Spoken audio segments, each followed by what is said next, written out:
हमने देखा था क्लास 10th पॉलिटिकल साइंस का यूनिट नंबर 1 सत्ता की साझेदारी। तो आज हम देखने वाले हैं यूनिट नंबर 2 यानी संघवाद। एक चैप्टर है, तो सारे के सारे बहुवैकल्पीय प्रश्न होंगे। तो एक एक करके सारे प्रश्न को देख लेते हैं।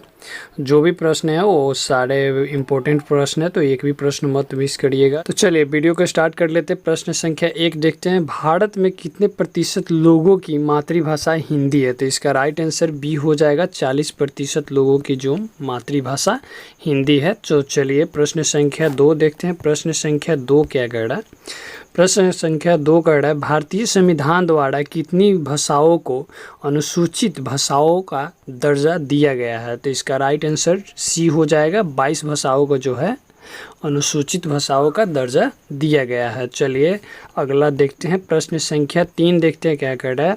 एक ऐसी सरकार जो एक से ज़्यादा राजनीतिक पार्टियों द्वारा एक साथ मिलकर बनाई जाती हो कहलाती है, क्या कहलाती है? तो इसका राइट आंसर की जब हम बात करते हैं तो इसका राइट आंसर हो जाएगा डी, गठबंधन की सरकार। जब एक से अधिक पार्टियां मिलकर जब सरकार बनाती है तो गठबंधन की सरकार होती है। चलिए आगे देखते हैं। प्रश्न संख्या 4 क्या करें? नगर निगम के प्रमुख को क्या कहते हैं? तो इसका राइट आंसर ए हो जाएगा, मेयर कहते हैं। नगर निगम के प्रमुख को मेयर कहा जाता है, तो याद रखिएगा। चलिए आगे देखते हैं।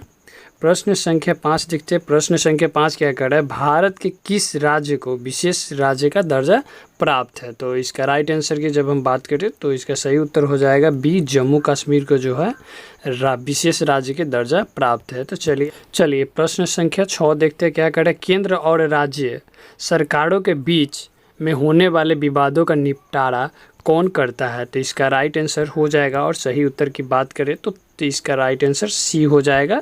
न्यायपालिका जो है इसका सही निपटारा करती है। तो चलिए आगे देखते हैं। प्रश्न संख्या 7 क्या कर रहा है? स्थानीय शासन वाली संस्थाएं जो हजारों में काम करती है कहलाती है, क्या कहलाती है? तो इसका राइट आंसर ए हो जाएगा, नगर पालिका और नगर निगम कहलाती है। चलिए आगे देखते हैं। प्रश्न संख्या 8 क्या कर रहा है? प्रश्न संख्या 8, निम्न में से कौन सा विषय केंद्र सूची में शामिल नहीं है?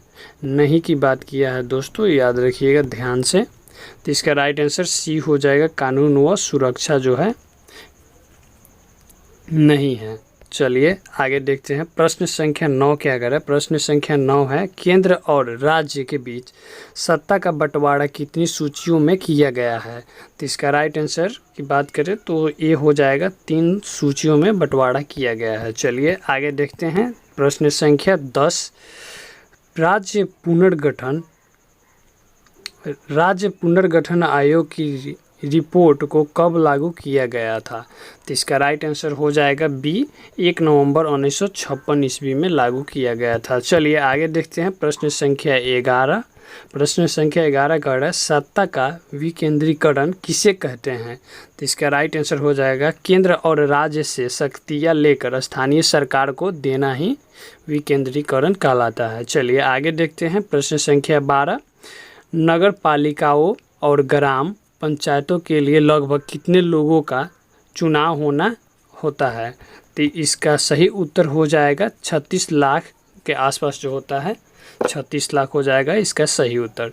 चलिए आगे देखते हैं। प्रश्न संख्या 13, भारत में किस राज्य को विशेष राज्य का दर्जा प्राप्त है? तो यहाँ पे सही उत्तर हो जाएगा जम्मू कश्मीर को जो है विशेष राज्य का दर्जा प्राप्त है।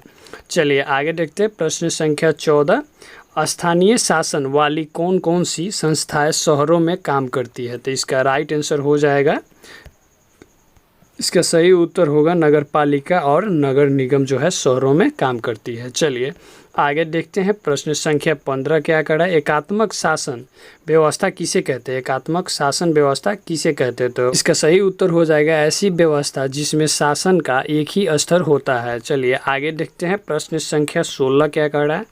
बेल्जियम में किस प्रकार की सरकार है? बेल्जियम में किस प्रकार की सरकार है? तो इसका राइट आंसर या सही उत्तर की बात करें तो संघीय सरकार जो है बेल्जियम में संघीय सरकार है। चलिए आगे देखते हैं। चलिए प्रश्न संख्या 17 देखते हैं। पंचायत समिति का गठन कैसे होता है? पंचायत समिति का गठन कैसे होता है? तो इसका सही उत्तर की बात करें तो कई पंचायतों को मिलाकर पंचायत समिति का गठन किया जाता है। एक नहीं कई पंचायतों को मिलाकर जो है पंचायत समिति का गठन किया जाता है। चलिए आगे देखते हैं।